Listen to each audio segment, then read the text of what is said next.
বন্ধুরা, বাঁধাকপির যে এত সুন্দর রেসিপি হয়, না দেখলে মানে না বানালে বুঝতেই পারবে না। আর দেখো, বাঁধাকপি দারুণ টিফিন, একদম খুব সহজেই বানিয়ে নিতে পারবে। দেখো, তার জন্য নিয়েছি প্রথমে একটা বাঁধাকপিটা কিভাবে কেটে নিয়েছি, দু টুকরো করে নিয়েছি। আর এর মধ্যে মানে ভালো করে ধুয়ে নেবো। আর এই গোলটার মধ্যে চারিদিক দিয়ে যাতে কপির পাতাগুলো এলোমেলো না হয়ে যায়, তার জন্য কয়েকটা কাঠি গুঁজে দিলাম।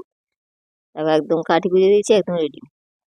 আর মশলা দেখো, ধনেপাতা, পেঁয়াজ কুচি, লাল লঙ্কা কুচি, কাঁচা লঙ্কা কুচি, গরম মশলা, জিরা গুঁড়ো, ধনিয়া গুঁড়ো, হলুদ গুঁড়ো, সব রকম মশলা। আর কর্নফ্লাওয়ার দিলাম, তোমরা চাইলে কাঁচা লঙ্কা দিতে পারো। আর দুটো ডিম মাখিয়ে সব কিছু ভালো করে কেমন বাঁধাকপি দু সাইড ভালো করে লাগিয়ে নেব। আর এদিকে কড়াইতে দেখো তেল দিয়েছি, একটা একটা করে এভাবে ঢাকা দিয়ে দিয়ে একদম উল্টে পাল্টে ভালো করে ভেজে তুলে নেব। কেমন হলো রেসিপি জানিও বন্ধুরা, পাশে থেকো। রাখছি, টাটা।